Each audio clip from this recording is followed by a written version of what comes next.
guns, and money.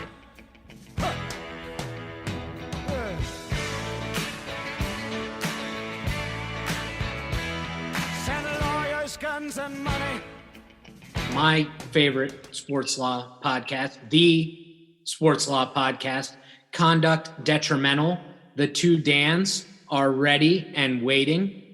They've got great backgrounds, and they're ready to thrill the crowd. And without further ado, bring on the Dan.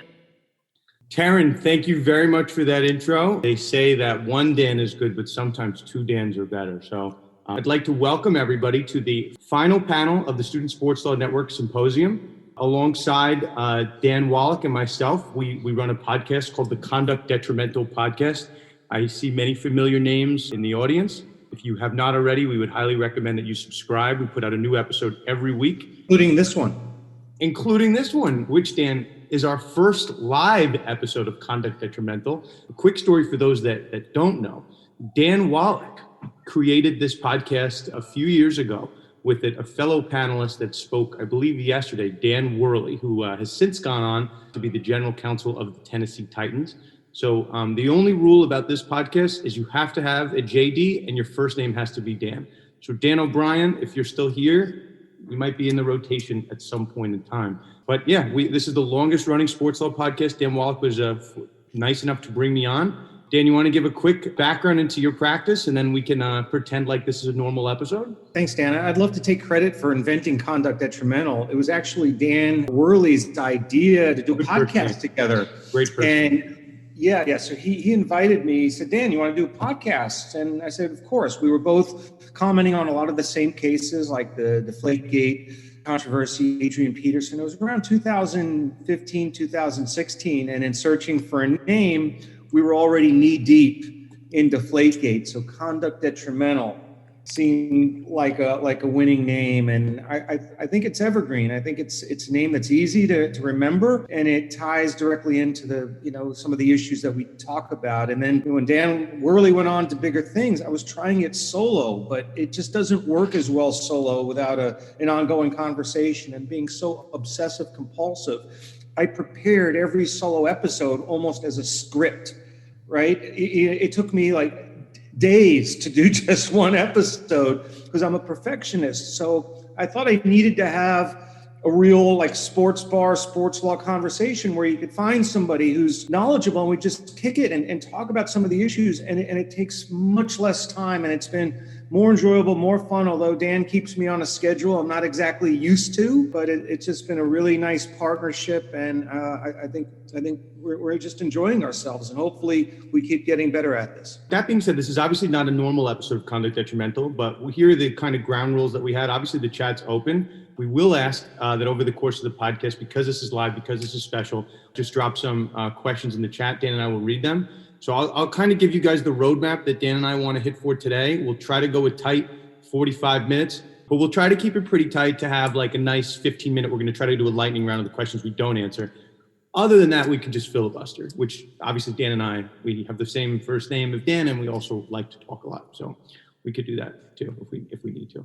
We're going to hit on some of the news stories, but because we have a lot of new listeners to Conduct Detrimental on this live podcast, we wanted to really talk about probably our two most downloaded episodes we've ever had. Number one, Taryn, look at you. I didn't even tell you what the question was. Number one, we wanted to talk about the Zion Williamson lawsuit. That's Dan Wallach's baby. He's been retweeted by Duke basketball, by any number of people on his coverage of Zion Williamson. So we want to cover that.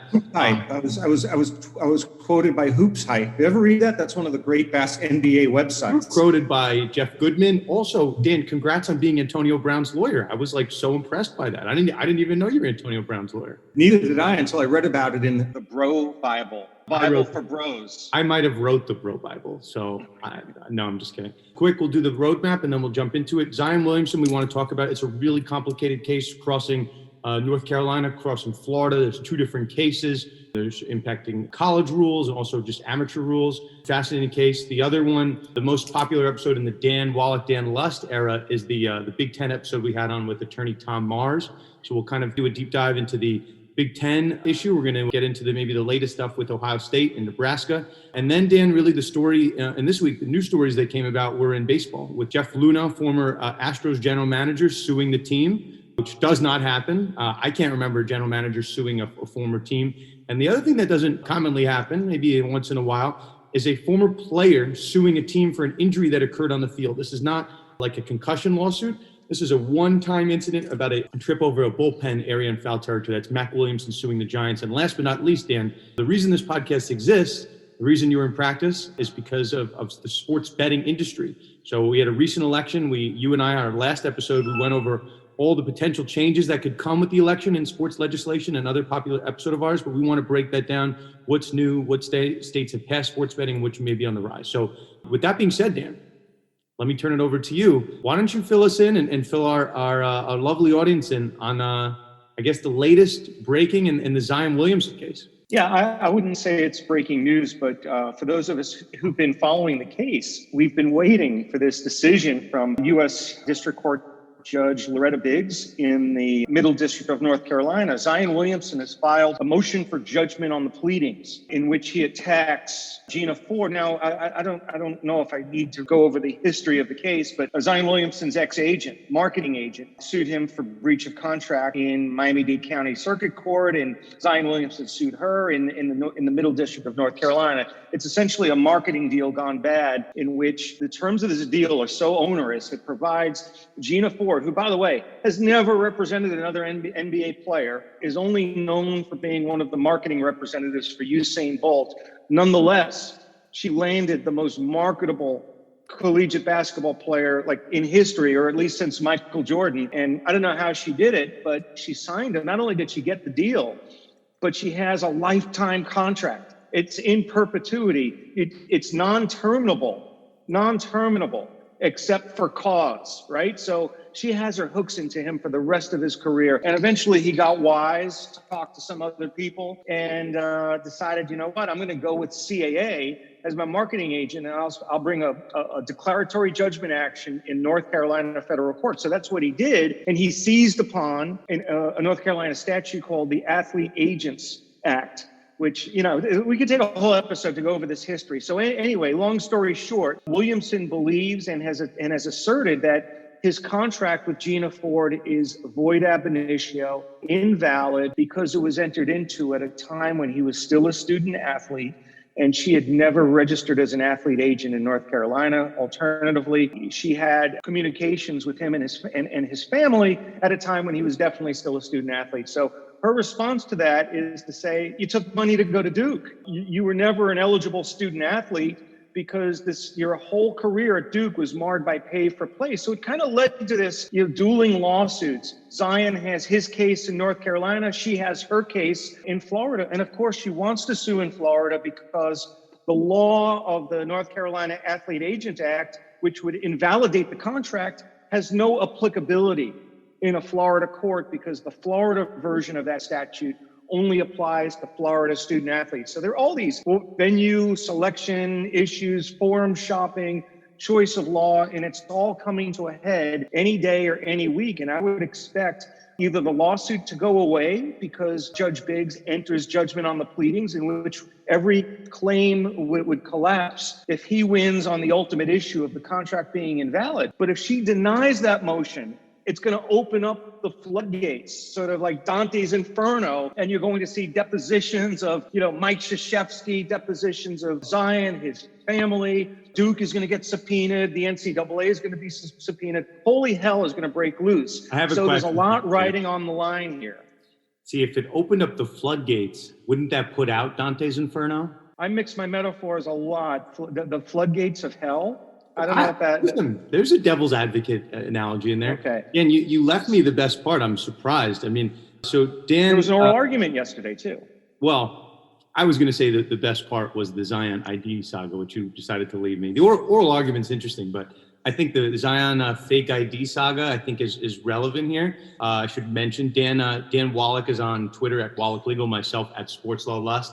Dan and I, from time to time, will find ourselves in the middle of the heart of an issue. And I think probably our biggest day on Twitter was when, Dan, you found, and Dan is For those that don't know, Dan is a hawk on e-filing. He sees all these cases when they come out. So when I say breaking news, it's something that's kind of just occurring. When Dan says breaking news, Dan is literally breaking the story because he's on e-filing like a hawk, finding these different things. Yeah, So, well, we've had that discussion off mic. Well, What is it to be breaking? I think you have to be the one to break it. Well, let's hold on. So when ESPN breaking news pops on, ESPN news doesn't always break it. They just are saying something is happening in the vortex of sports.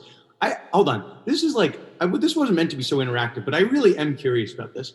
Okay. If somebody else, let's say Joe Schmo, right? I'm just making up. Some other person breaks a story, right? And they're breaking, I spoke to Steve Cohen and he's actually buying the Mets. Congrats to Mets fans, by the way. Steve Cohen has bought the team. Apologies, Bill de Blasio, because your plan to foil Major League Baseball did not work. But importantly, okay, I feel I can say breaking news if ESPN writes breaking news. I can write breaking news. Do I have to credit ESPN that they broke the news? 10-minute grace period. If the news broke 4 hours earlier, it's no longer breaking news. It has to be almost contemporaneous. Okay. So Dan told me you that could say just in. You could say just new. In, or new, but breaking it sounds so much it's breaking. It's like Stone Cold breaking through the glass. There's a real kind of exigency. The truth is, it will get more engagement. But it is breaking. Just in. Neither here nor there. So I will say Dan's done a wonderful job following this case. I do want to point out, I think for those that are tracking this lawsuit, on a number of levels, right? We've seen guys, and not to draw such a crazy comparison, but you've seen players Odell Beckham Jr. just got banned from the LSU program. Obviously, Zion Williamson is not with Duke anymore, but there are still penalties that could come if if Zion lied to the university in any way, shape, or form. But there could be sanctions on Duke if there is some large cover-up behind the scenes. But Dan, I will say, because you and I have had this conversation, innocent until proven guilty, right? Zion has not been convicted of anything. And Dan, you're very quick to point out the Gina Ford legal team, right? This, the Fantastic Four of legal team, however many lawyers are on this team. I feel almost every week there's some type of real legitimate gaffe that they're making. If it's serving a dentist when they tried to serve the NCAA, or basically bringing in fraudulent evidence like this fake ID. I mean, where do you think this case is going? I mean, do you think it's still has legs? Well, I think it underscores that there's more to a case than just the trial. Willie Gary is Gina Ford's attorney, and he has a reputation of securing, multi-million-dollar verdicts against corporate America. Yeah, he's a legendary trial lawyer, but he can't do pre-trial procedure for shit. He really can't. They've had two subpoenas.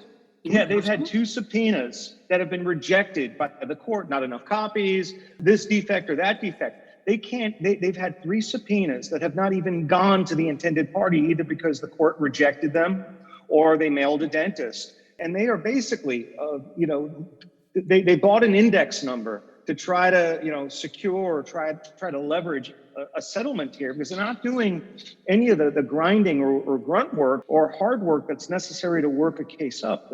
Both lawsuits were filed about a year and a half ago. You know how many total depositions Gina Ford's legal team has taken so far? Answer, Dan? Just missed it. 1 deposition of a CAA agent in the Miami-Dade County Circuit Court. Have you ever? For those listening, I was holding up a big 0, but we should. Okay. For the record. For any of you out there, and if you're hired by law firms and you're the associate or the junior partner on a case of this magnitude, and you've handled or you've noticed 0 depositions or 1 deposition, you're going to get fired. Okay. The case is not going to try itself. Are you saying Gina Ford should fire her attorneys, Dan? I think you might have said that. If I were advising her, I would tell her that they're really screwing things up. And in addition, Willie Gary's going to get himself disqualified. Is Gina watching this? No, I just checked. She's not. No. Willie Gary's also going to get himself disqualified. One of the allegations, there were text messages that were introduced into evidence by Zion Williamson. Gina Ford was trying to get Zion Williamson's mother to have Willie Gary review the proposed marketing agreement that Williamson ultimately signed. The same Willie Gary, who's now representing Gina Ford in litigation against Zion Williamson. So if this case isn't dismissed on a motion for judgment on the pleadings, he's really courting a disqualification motion for trial. Now, motions to disqualify are only, the zone for when they apply are the trial of the action, not pretrial discovery. So I don't think the opportunity to get him disqualified is ripe yet, but truth be told, he's making so many errors and so many mistakes in the case. Why would they want him to be fired? If he's fired, Gina Ford might hire a better attorney. So I think the way that this is headed is probably for a dispositive ruling in favor of Zion Williamson within the next couple of weeks. Now, there was an interesting wrinkle yesterday during the oral argument in Florida's 3rd District Court of Appeal. That's a sort of a satellite portion of the case in which Gina Ford is trying to shift the legal battle from North Carolina to a Miami State court. And Williamson has been resisting that on the basis that the court or the state of Florida lacks jurisdiction over him. So Gina Ford's newest Hail Mary here is that she used the NBA's return to play in the Orlando bubble as a jurisdictional hook to tie Zion Williamson to the state of Florida, because I guess the Pelicans might have played a couple of games in the Orlando bubble, and on the basis he did, basis of those few games played in a bubble because of the pandemic, Gina Ford is trying to argue that Zion Williamson has availed himself of the privileges of the Forum of Florida. Dan, you and I could talk Zion every day. I think the commonality of all these Gina Ford arguments, they're like, I feel like she's stretching at every single avenue. Like, okay, Zion was living in the bubble. He played like 8 games and then they got eliminated from the playoffs. So I don't know. Do I like when I go on vacation to Florida, like, am I living in Florida? No, like I don't have a jurisdiction. Well, doesn't general jurisdiction have to be continuous and systematic? I think the problem is, if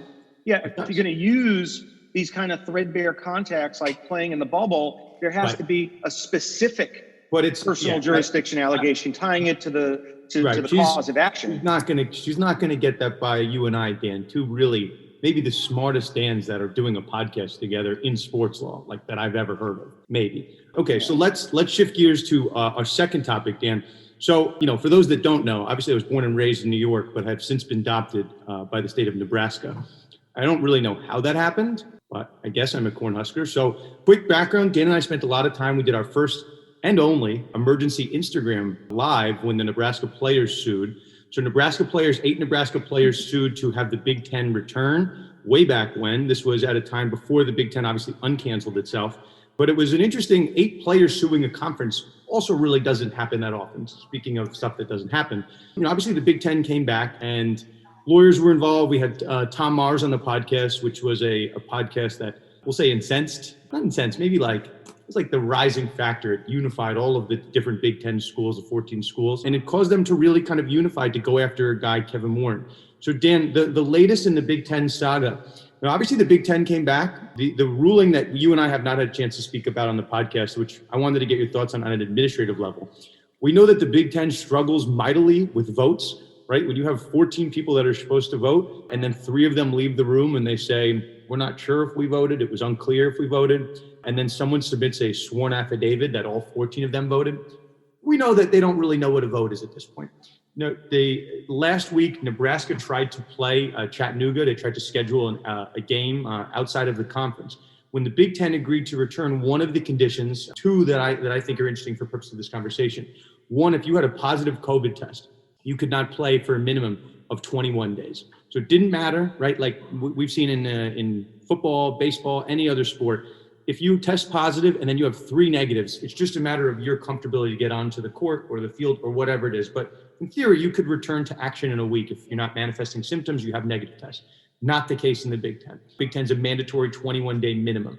The other one, Dan, I wanted to get your thoughts on as it's popping up more and more frequently with more games being canceled this week, including Maryland and Ohio State. The rule that essentially does not allow you to reschedule games out of the conference. So Wisconsin was supposed to play Nebraska about 2 weeks ago. Wisconsin had a COVID outbreak to no fault of Nebraska. Nebraska went to the Big Ten and they said, hey guys, we know you have no idea what a vote is, but can you please vote and see if we're allowed to play Chattanooga? And for some reason, the Big Ten said, well, no, Nebraska, we hate you and you can't reschedule games against people outside the conference. I'm paraphrasing. They didn't say we hate you. They said like, we really don't like you. They also didn't say that. But the point being, they didn't allow them to schedule an out-of-conference game. So it's one thing for Nebraska, which is 0-2. We're going nowhere fast, my adopted Cornhuskers. But, Dan, for a team like Ohio State, they need to have a certain mandatory minimum of games, you'd think, to get into the real, college football playoff. You can't be 5-0 and be in the college football playoff. Then, in which case, maybe if you're a 10-1 team or 9-1 team, that's more impressive than being 5-0. So, Dan, I kind of bring it to you with this. What do you think, just on an administrative level, from a kind of a high level, what do you think if Ohio State, right, if they have another COVID outbreak, one of their opponents can't play, if Ohio State goes to the Big Ten and they ask to be to have a non-conference opponent, do you think that the Big Ten has any reason for reversing its prior precedent? Well, I think this is such a bizarre scenario. Anyone who follows, big time college football or college athletics or college basketball understands that these games and non-conference, all this stuff is etched in stone. This is not like, choosing up three, at the schoolyard, 3-on-3 basketball. It's not quite as pliable as just, this school had to cancel. Can we slot in Fresno State? That's not how it works. And I understand the Big Ten's reluctance to do things. Now, we have to understand the context here. You're focusing on votes and, the legitimacy of who was in the room. This is a pandemic. These students, and I've said this time and again, most of them will never come near an NFL stadium unless they buy a ticket. 2 years ago, Nebraska had... I knew you were going to say that. That was an off year in the program, Dan. Yeah. 2 years ago, Nebraska had a grand total of 0 players drafted in the NFL. Low blow. 0. So, you talk about the economic, how we all need, how we take college football as almost like a birthright, a given. We're entitled to it. But these players, for the most part, are never going to get anywhere near the NFL. They don't receive compensation. It's not like NFL players who make a conscious choice through their bargaining unit to play a season, and they're highly compensated, and they assume the risk. What of collegiate players who receive no compensation whatsoever, no hazard pay, but no pay at all, stepping into the cauldron of these, contagion petri dishes where, the president of Notre Dame tests positive, the student body, the entire student body tested positive. Student body, runs onto the field at the conclusion of the Clemson game. There are positive tests in large pockets all over the place. And all we're caring about is like, how do we reschedule the game? I think it's insanity that we've even had this to begin with. Well, so I'll push back on you a little bit because, obviously, if anybody's on Twitter, like you could say, like today, for example, I said, if we didn't have this crazy 21-day rule, this crazy out-of-conference rule, that Ohio State could schedule really, obviously not going to schedule a game with Alabama on 3 days' notice, but they could schedule a fun game this weekend, right? And for the players that already have a truncated season, they could have a game. So I didn't say anything about coronavirus. I didn't say anything about the pandemic. I just said they could schedule a game. There will be people, and it's fine. I'm not going to say that people can't have an opinion. But, Dan, at a certain point, sports are an escape for all of us. And I will say on a geopolitical level, societal level, what always has brought people together for the history of time is like the fine arts, be it music, be it theater, be it entertainment, or sports.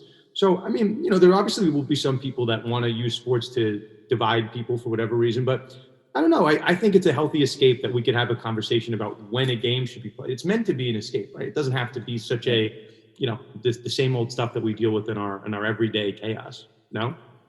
Yeah, the Clemson Notre Dame game is a fine example of the best of college football. It's a game that I'll remember for a long, long, long time.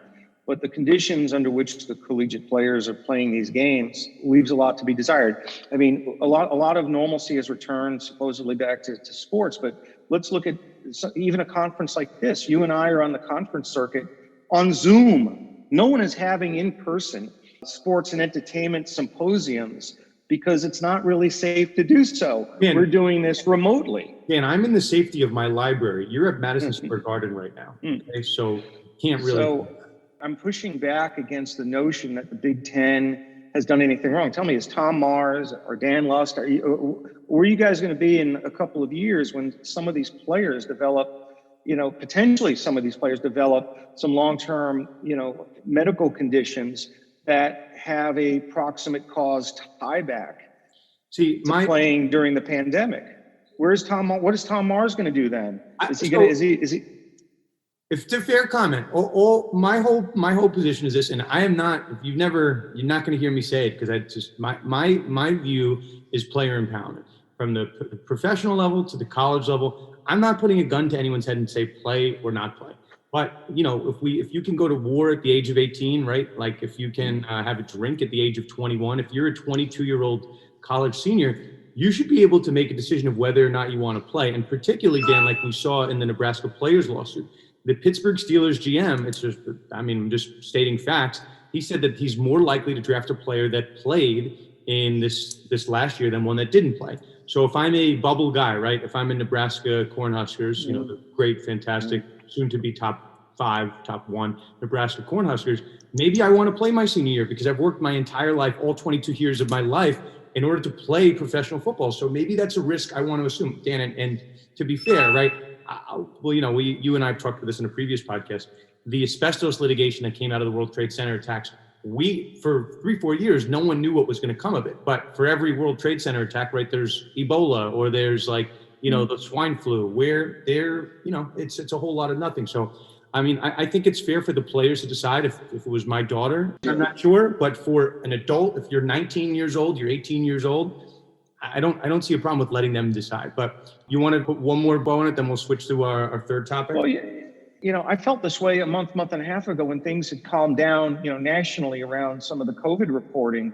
But now some of the projections, forecasts, and the actual numbers, positive tests, deaths, they're setting records now. And I know we all need escapes, but it's easier to say that when it's someone else's health that's being placed at risk. And sometimes the adults in the room, the president team, the school presidents, the conferences, provosts, they have to make decisions, to kind of protect, because that's their name, it's their school.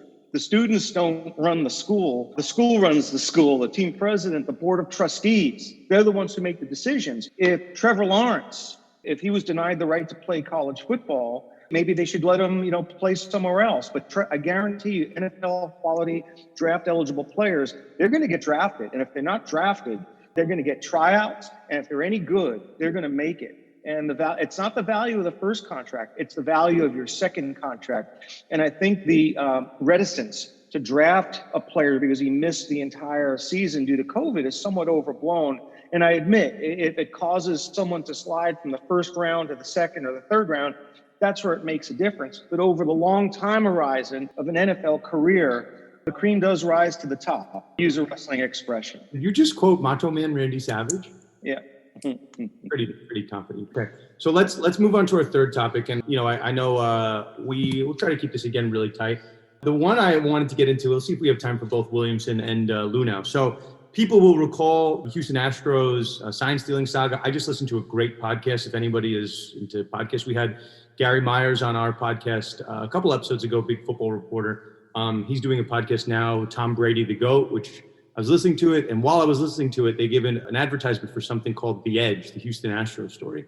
It piques my interest a little bit, and Jeff Luhnow gave a long interview in there, which I thought was really interesting. Also, Dan, another player that we've spoke about in this podcast, the Mike Bolsinger lawsuit was referenced in there, also very interesting. But I bring that up. For all intents and purposes, Jeff Luhnow was painted as the scapegoat for Major League Baseball's sign stealing investigation into the Astros.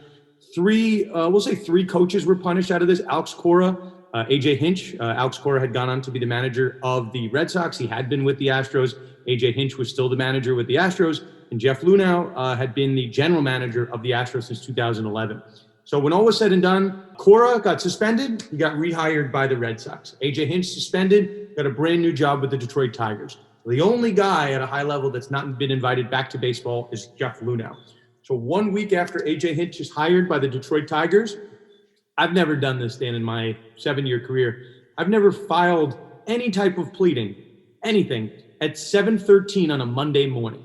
But that's when Jeff Luhnow filed his lawsuit against the Houston Astros. It's a breach of contract lawsuit seeking $22 million in damages. He's essentially saying he was signed a contract that guaranteed him $30 million. He was paid roughly $8 million by the Astros. And then the last 22, Astros are claiming that he was fired for cause. And he's saying, well, there was no cause, even if it's true that I was orchestrating this giant scheme, right?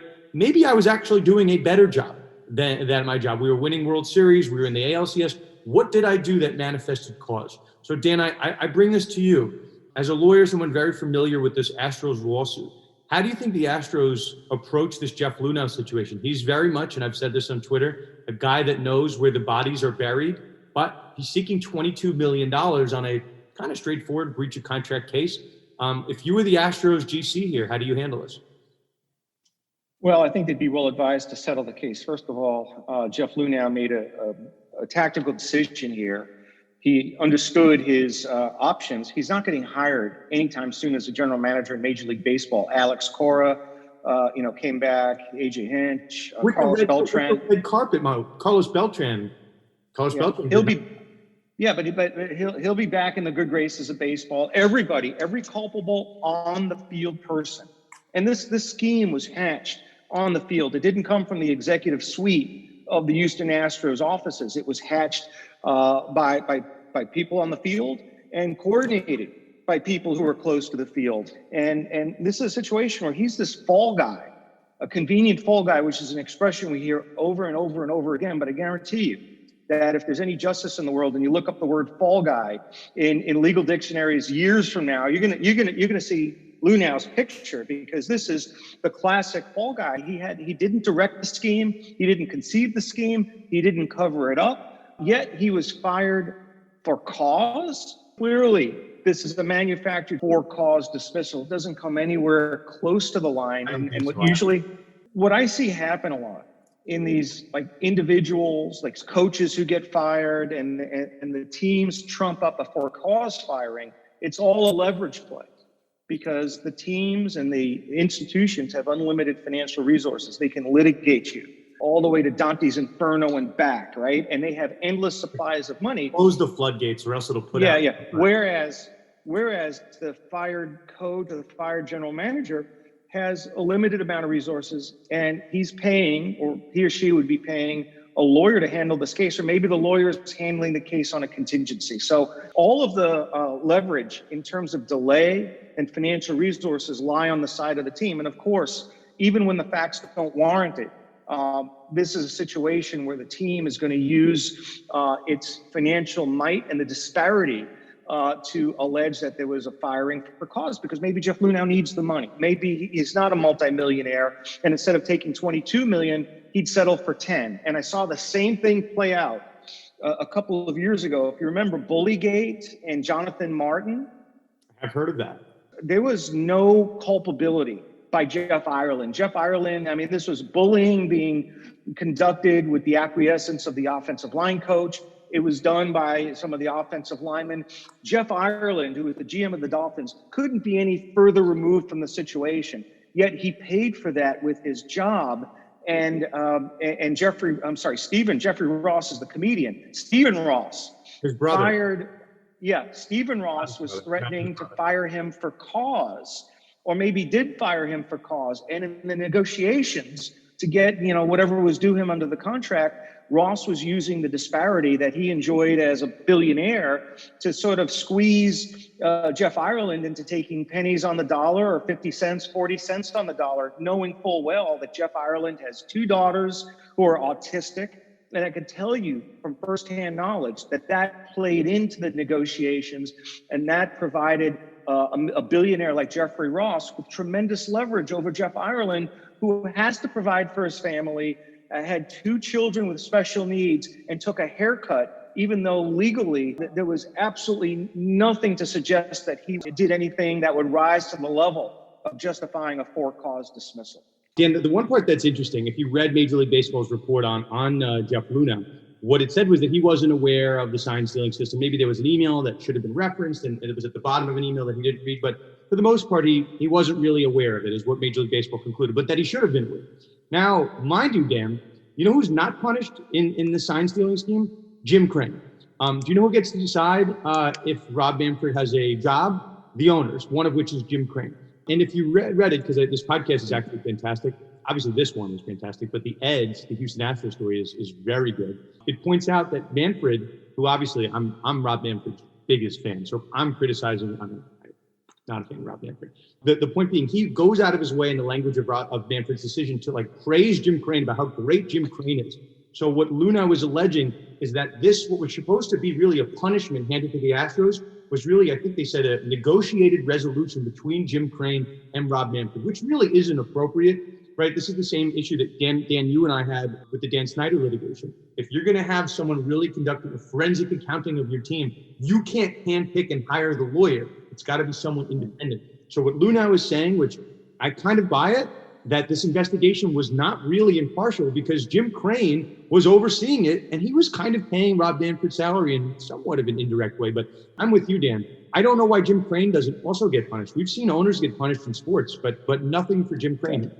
This is sort of the fallout from the failure of Major League Baseball to properly institutionally punish the Astros. And what I'm talking about institutionally punish is to strip them of their World Series crown. This is a clumsy attempt. They stripped the Astros of their World Series title. They have not. And just disciplined a few players. That would have been the end of it. Maybe fire the coach, fire the manager. But this is all an attempt to kind of shift blame away from where blame really lies, with the players that committed the misdeed, as well as the organization should suffer a meaningful punishment, not just a fine, not just loss of draft choices. We're just dancing on the edges of what the real punishment should be. Let's hit Mac Williamson quick, Dan, then I want to leave time for the man that Dan Ravel called the sports betting guru. And no, we are not having a guest. That is actually you. Did you catch that one? You know, Mike McCann coined that about 5 years ago, and then he called me gaming law guru. But he doesn't call me that anymore. Yeah, no one says like, sometimes Dan on Twitter, you say gaming law. I feel like it's like sports betting law. Gaming law is like, you know, come on, we're like adults here. We don't play games, we bet. I got to eat though. I got other, you know, I have to market myself a little bit more broadly beyond this narrow sector. Yeah, I've seen, listen, you are currently sitting in a box at Madison Square Garden. You are not hungry, okay? So This is a rented sport jacket. I saw you're wearing suit pants, okay? I'm wearing jeans over there. You went full suit on us. With my champion sweats. Don't tell us. Okay, so let's hit. No. And by the way, this is not we were not at risk of a Jeff Toobin situation.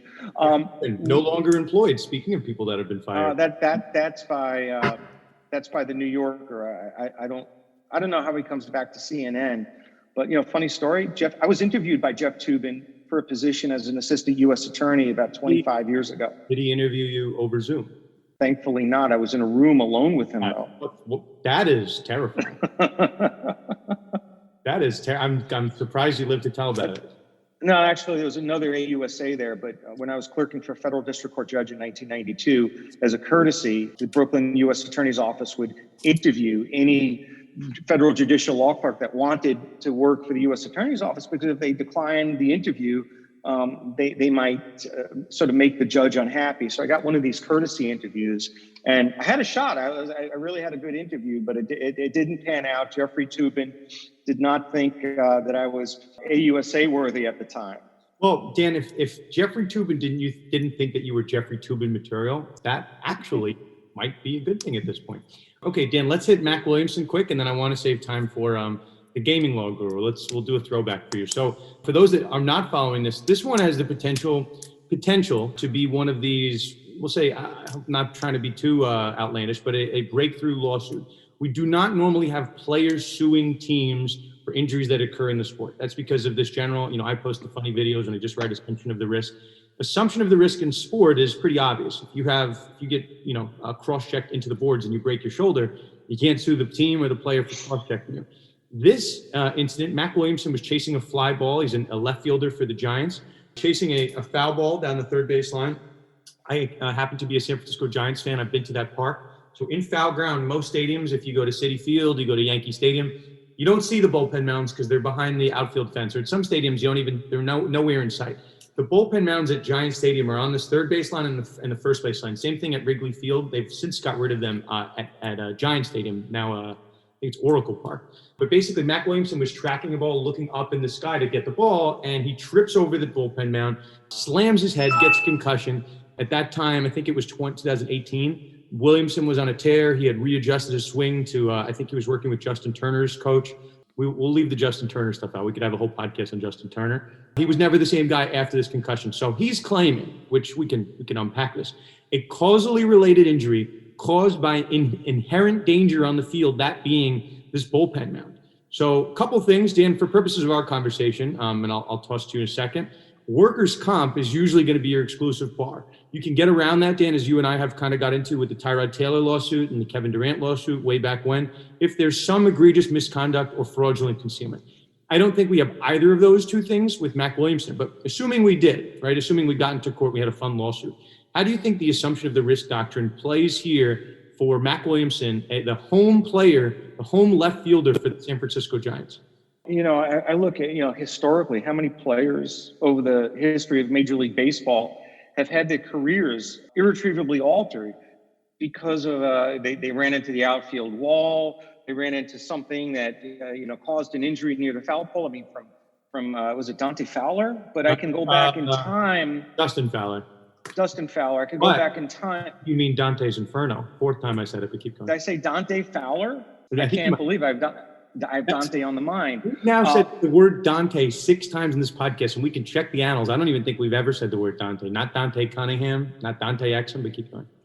Yeah, but I mean, Bobby Valentine, take a perfect example. He's, celebrated as the Texas Rangers manager, New York Mets manager, but long before he became a well-known manager, he was one of the top prospects in Major League Baseball, and he ran into an outfield wall or wrecked his shoulder. I mean, that's an assumption of the risk.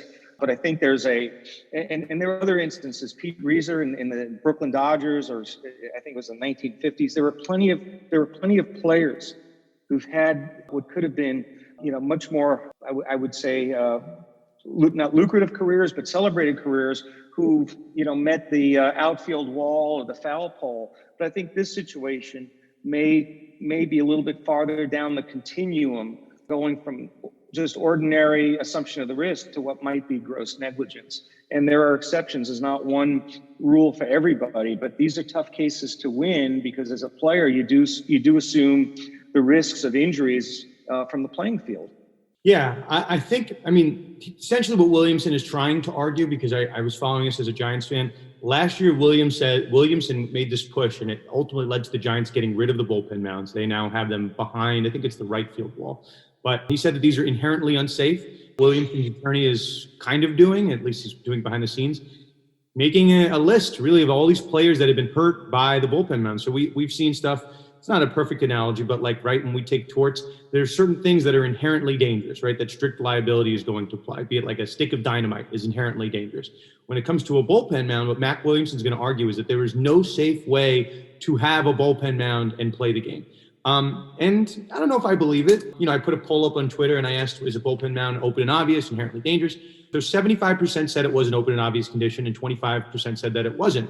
But I understand I'm in the 75, but I can see if you're a third baseman and you have to look up the ball, it's an additional challenge that is really and truthfully unnecessary. I understand why you have it for a competitive advantage, right? If you want to, if the home fans can heckle the other people in the bullpen or your pitchers, your eighth inning guys more comfortable with the home crowd. But I don't know if it's necessary. And I do think we might be seeing the end of it, Dan. I have to compliment, I'm looking at some of the comments here. The Ray Chapman from Tarrant, Mike Lawson, our guy from 60 years ago. What was it? Probably almost 70 years ago when Mike was at the ripe old age of minus 50. Mike Lawson actually has Benjamin Button disorder, but keep going. Yeah. Mickey Mantle blowing out his knee on a drain pipe in Yankee Stadium. Mike was there, but he was an old man at the time, and now he's aging back.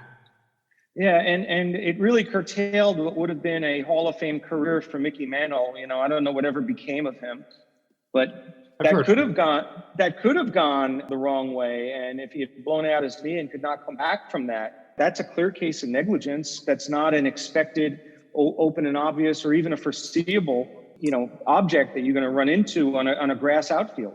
Fair, Dan. Let us transition to our last topic. Then I know we have 2-3 questions in the chat. So Dan, I'm going to give you the floor here. We have, last I checked, 50 states in the country because I was just watching maps for the last week, which was So much fun. But we have 50 states in the country, Dan. My sources tell me that we moved 3 steps closer to having all 50 states in the country having legalized sports betting. Why don't you give us kind of the, now that the dust is cleared, the smoke is cleared, all the particles in the air have now cleared, and we can see the sports betting landscape. What states have legalized? Which ones were shot down? Where do we stand on that front? Well, I think there's so much ink being devoted to the 3 states that passed referenda on election day. That actually underscores how difficult it is to pass a sports betting law. We're never going to get to 50 states because Utah, Utah, Hawaii. Steve Cohen is the owner of the Mets, okay? No one thought that was going to happen, especially Bill de Blasio. But keep going. What happened on election day was that Maryland, South Dakota, and Louisiana had to determine at the ballot, at a general election, whether sports betting is something that the legislature could authorize and proscribe rules for. And the reason that went to a ballot question is because of state constitutions in a number of states. Almost every state constitution has some type of prohibition against either lotteries, casinos, or in some states, just all forms of gambling. And it takes a voter initiative to amend the Constitution in order to allow, gambling or sports betting. So it's a multi-year process. And I think Wall Street responded to the news of 3 ballot referenda passing when there was no opposition, as if it were like a game changer.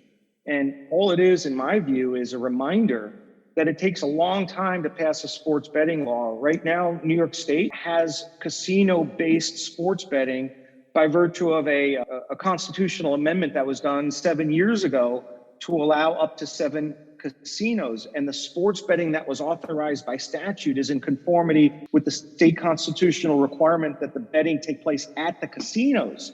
But now New York State wants to have mobile wagering, but did not have the foresight 7 years ago to write legislation that would include mobile wagering. It was brick and mortar only. And Governor Cuomo is standing on the state constitution as a barrier to the legalization of mobile wagering. His position is that you're expanding gambling beyond the 7 casinos that the Constitution allows, because all the customers, all the bettors, they're located in their homes in Long Island, in Queens, in the Bronx, in Buffalo. They're not at these casinos. So because of this constitutional question, New York is really at it's at a standstill legislatively, while the state assembly and the state senate want to move forward and pass and approve legislation to allow mobile betting.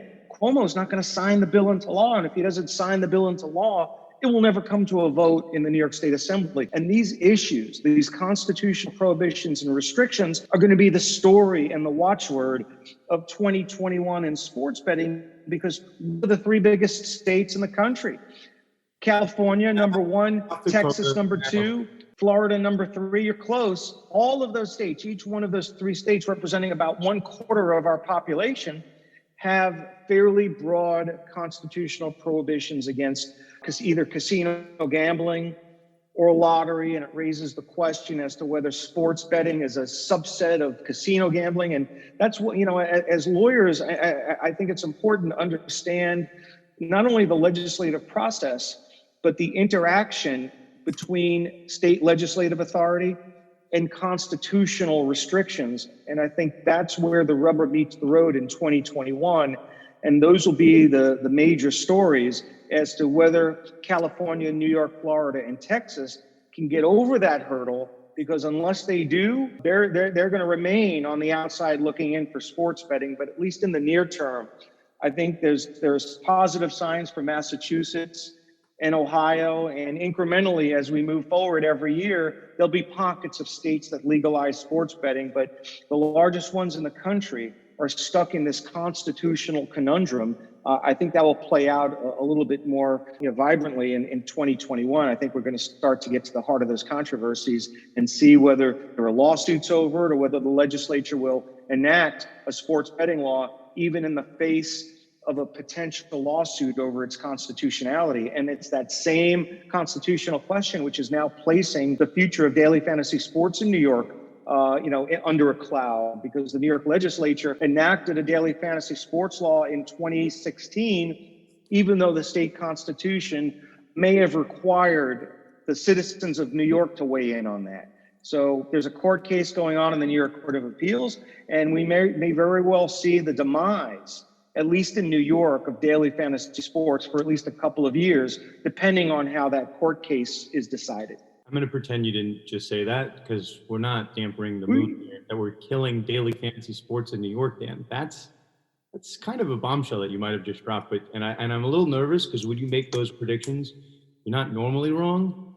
So, we have a Friday the 13th coming up. So I feel like this might be like a bizarro April Fool's joke that you just pulled on us. Well, I say a few things more candidly on a podcast than I would on Twitter. On Twitter, it sort of takes hold. On a podcast, I think you can get into trouble sometimes. It's a little bit more free flowing, and you say things that you may not be willing to tweet. That's a case worth watching. It's a New York Court of Appeals case. We're waiting for oral argument to be scheduled. And if the Court of Appeals affirms and follows the rationale of the trial court and the Intermediate Court of Appeals, we may very well have a final judgment that daily fantasy sports was improperly enacted by the legislature in 2016, and that daily fantasy sports constitutes gambling under not only the New York penal law, but the New York State Constitution. And that would mean that DraftKings and FanDuel might have to cease their DFS activities in New York State until the Constitution is amended. You keep saying that, but that's not actually going to happen, right? New York. Move. You could move. Are you close to New Jersey? I'm borderline in Connecticut, but I grew up in New York. So the one point, Dan, while we have another 2 minutes left, and then we'll get everyone out. Dan, the story that I don't know if you saw, the Amy Palcic, Palcic, the Houston Texans PR department director. We got a question in the crowd from that. I have never heard of Amy Palcic. I worked for the New York Giants public relations department for 4 years.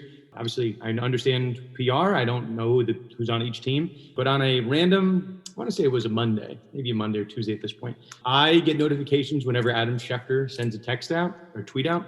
I got about 9 Adam Schefter tweets in a row tweeting that this Amy Palcic was fired for what he called not being a cultural fit. So what has leaked out since, I just kind of, I think it's a story that you and I should monitor.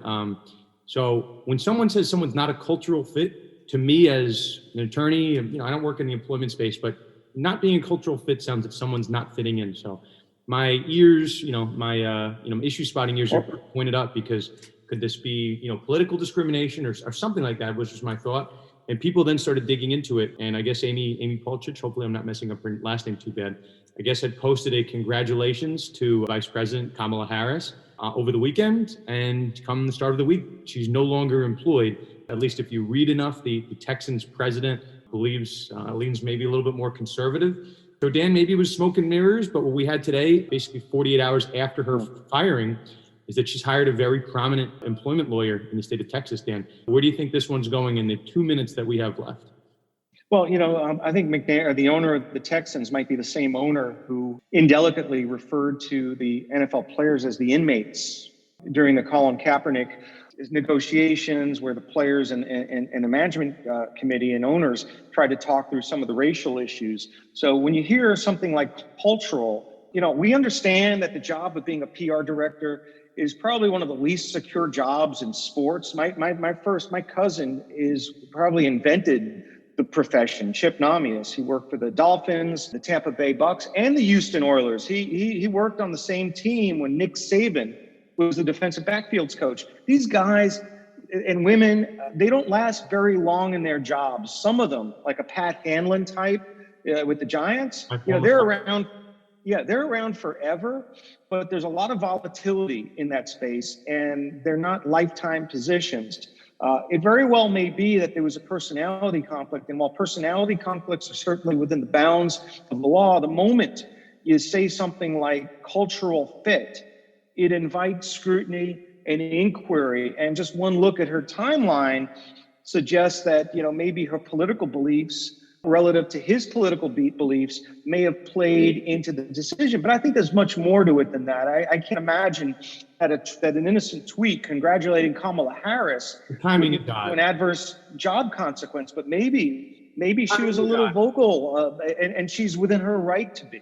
There can be grounds, because I've gone through these at different employers. There can be grounds for termination based on the violation of a social media policy. But I think, and this is why my ears perked up, Adam Schefter keeps retweeting this cultural fit. So I'm like, he's clearly trying to, it's almost like Danny's trying to talk to the sports lawyers through his Twitter account. I mean, he could just DM us, obviously, because we're best friends now. But, I realized something was up, but you can get fired for violating a social media policy, but the fact that the term cultural fit came out, that's not a violation of a specific rule, which if I'm the Texans lawyer, I'm trying to do damage control and really fix that narrative.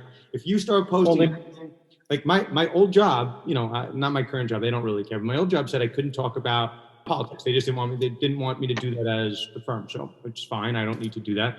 But if I broke that rule, I understand, right? I don't think that's a rule at your new firm. I think to not talk about politics would be a violation of policy. You want to know how it's not a rule at my new firm? Because I might have been tweeting with a certain person with the same last name, but the first name of Kendra. So all bets are off. Okay. Dan is with Garagos and Garagos, and, one of the lawyers there, Ben Mysalis, is the sort of the mastermind behind the Midas touch on Twitter. So Dan is like 6 degrees of separation away from 1 degree of separation away from the Midas touch. I guess so. I guess that's good. So while we're wrapping up, first off, look, she's got a viable. I don't know the merits here, but the optics are terrible. Cultural differences after an election. One of the few, maybe she's even the only woman PR director in the National Football League, and you're going to fire her? I think she was the first from an owner who a year ago said one of the most just insane things an owner could say to a player. This is not somebody who's going to engender a tremendous amount of sympathy, maybe in Texas, maybe with the Texas jury. But I have a reminder here: 40 to 45% of Texans did vote for Joe Biden and Kamala Harris. So if this goes to a jury, Texas is not a good place to get sued on a personal injury or a plaintiff's case. There are some notoriously large verdicts coming out of the state of Texas, but I would suspect that she's going to have a difficult time getting hired by another team in the NFL, because what's the one commonality? They're all, the old white guys who follow the same conservative, political beliefs. No one's going to hire her, in the NFL, and that's the problem. I'm going to disagree with you. Only in the last part, 2017 Pete Rozelle Award winner for best PR department in all of football. Yeah. I think just with the outpouring of support, not only from media, but from JJ Watt, I think speaks volumes. I have a feeling she'll find another job, maybe not in football, but she'll find another job in sports. So I think we have another live episode coming up at the Minnesota Law School on the 24th. Quick shout out to Mike Lawson and Taryn. Obviously, because you guys had your video on the whole time, we're going to bring you into the Conduct Detrimental family. Just kidding. You guys are already part of the Conduct Detrimental family. Mike runs Twitter, Taryn runs YouTube. Dan, I thought this was pretty good. So we'll do the normal sign off, and then I'm gonna give you the floor to close it, like old times. Well, I think what I noticed here is we do better when we get dressed up and we have people in the audience. We do great. It's just a quirk about myself. No, but when it's just you and I, it seems like it's like dress rehearsal. Like, okay, let's do this over. I treat every day like it's like Game 7 of the World Series. You're coming in like it's spring training. Get out of here, Dan. Okay.